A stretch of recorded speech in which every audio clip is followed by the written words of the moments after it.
जैसा कि एक आदेश जारी हो चुका है जिसमें निष्ठा प्रशिक्षण हम लोग ऑफलाइन ऑनलाइन या दोनों माध्यम से पूर्ण कर चुके हैं, जिसमें 18 मॉड्यूल्स थे। उन पर आधारित एक महा मूल्यांकन परीक्षा होनी है सभी बेसिक शिक्षकों की, परिषदीय शिक्षकों की। तो उसके लिए आदेश भी जारी कर दिया गया है और यह परीक्षा ऑनलाइन माध्यम से दीक्षा पोर्टल के माध्यम से होगी। तो इसी के क्रम में हम वीडियोज बना रहे हैं नोट्स पर आधारित, प्रश्नोत्तरी पर आधारित। तो ये पहला मॉड्यूल हमारा चल रहा है और पहला मॉड्यूल से हम 2 वीडियो ऑलरेडी पार्ट 1 पार्ट 2 बना चुके हैं और ये है पार्ट 3। तो ये पार्ट 3 में मॉड्यूल 1 ख़त्म हो जाएगा, कंप्लीट हो जाएगा। इसके बाद में पार्ट 2 के नेक्स्ट डे में आपको वीडियो मिलेगा। तो शुरू करते हैं और यहाँ पर पहला क्वेश्चन देखते हैं। समावेशी कक्षा को सफलतापूर्वक तभी बनाया जा सकता है जब शिक्षक छात्र अनुपात पर ध्यान दिया जाए, शिक्षक समाज के लोगों को जागृत करने का कार्य करें, शिक्षक जब शासन के निर्देशों का अच्छा सा पालन करें, शिक्षक के पास आवश्यक कौशल और दिव्यांग बच्चों की आवश्यकता को पूरा करने की उपयुक्त रणनीति हो। तो यहाँ पर जो सही विकल्प है वो चौथा विकल्प है, शिक्षक के पास आवश्यक कौशल और दिव्यांग बच्चों की आवश्यकता को पूरा करने की उपयुक्त रणनीति होनी चाहिए। चलते हैं नेक्स्ट प्रश्न आज का लेते हैं और जो नेक्स्ट प्रश्न है वो है दृष्टिबाधित बच्चों के लिए। जो दृष्टिबाधित बच्चे हैं हमारे, उनको समावेशन करने के बाद कक्षा में स्थान देना चाहिए। उनको आप कहाँ पर बैठाएंगे?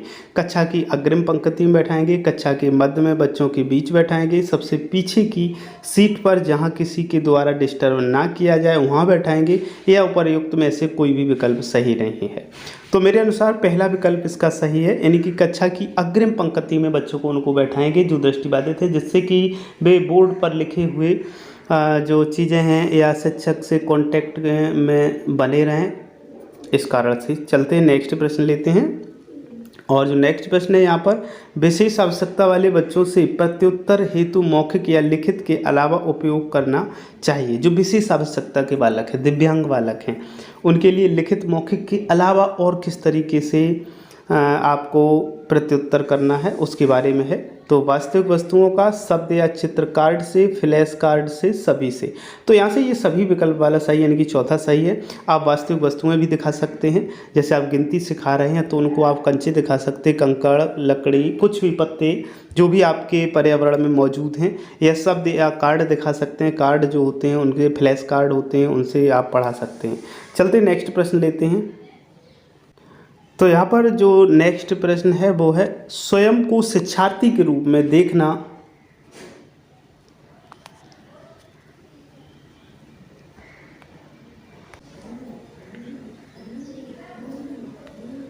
हाँ, स्वयं को शिक्षार्थी के रूप में देखना। इस वीडियो के अनुसार बच्चे एक शिक्षक से जुड़ेंगे जब, कब जुड़ेंगे? पहला है, शिक्षक को बच्चों के अनुसार अपनी पढ़ाने की विधि बदलनी होगी। दूसरा है, शिक्षक को बच्चे की मन की बात टटोल कर उनके अनुसार खेल गतिविधि करानी पड़ेगी। तीसरा है, जब बच्चों को स्वतंत्रतापूर्वक शिक्षक प्रश्न करने के अवसर देंगे। और चौथा है, उपर्युक्त सभी। तो यहाँ पर विकल्प नंबर 4 यानी कि उपर्युक्त सभी, ये इसका एकदम सटीक उत्तर होगा।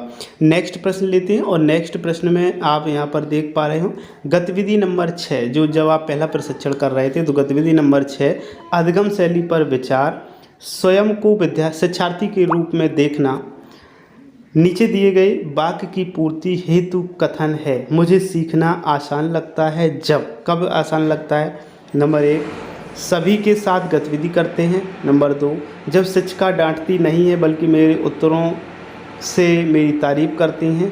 और तीसरा, जब चित्र या मॉडल से कोई बात समझाई जाती है। और चौथा, उपर्युक्त सभी। तो यहाँ भी इसका सही उत्तर होगा उपर्युक्त सभी, यानी कि चौथा विकल्प इसका सही है।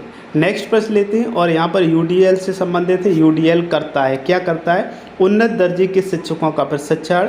दूसरा है, यह विद्यार्थियों को उनके सीखने के लक्ष्यों को प्राप्त करने के लिए निरंतर प्रक्रिया व प्रोत्साहन देता है। दूसरा है, केवल विशिष्ट शिक्षकों विद्यालयों में दिव्यांग बच्चों को आगे बढ़ने के अवसर देते हैं, साथ साथ उनके लिए सहायक यंत्रों की व्यवस्था करता है। और उपर्युक्त में से कोई नहीं। तो यहाँ दूसरा विकल्प सबसे सटीक है, यह विद्यार्थियों को उनके सीखने के लक्ष्यों को पूरा करने के लिए निरंतर प्रतिक्रिया व प्रोत्साहन देता है।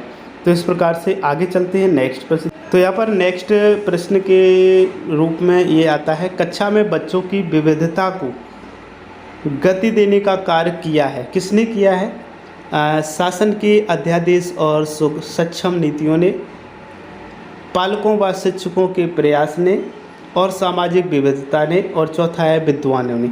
तो यहाँ पर यदि हम बच्चों की विविधता को गति देने के कार्य की बात करें तो हम जो शिक्षक होते हैं वो शासन के अकॉर्डिंग ही काम करते हैं, जो उनके अध्यादेश या सक्षम नीतियाँ बनाई जाती हैं उन्हीं पर कार्य करते हैं। तो इस हिसाब से यहाँ पर पहला विकल्प सही है। अब देखते हैं नेक्स्ट प्रश्न यहाँ पर लेते हैं। भविष्य में सामाजिक समरसता को बढ़ावा देने में सहयोग करेगी क्या? विभाजित कक्षाएं, विशिष्ट विद्यालय की कक्षाएं, समावेशी कक्षाएं, उत्कृष्ट विद्यालयों के उच्च स्तर की कक्षाएं।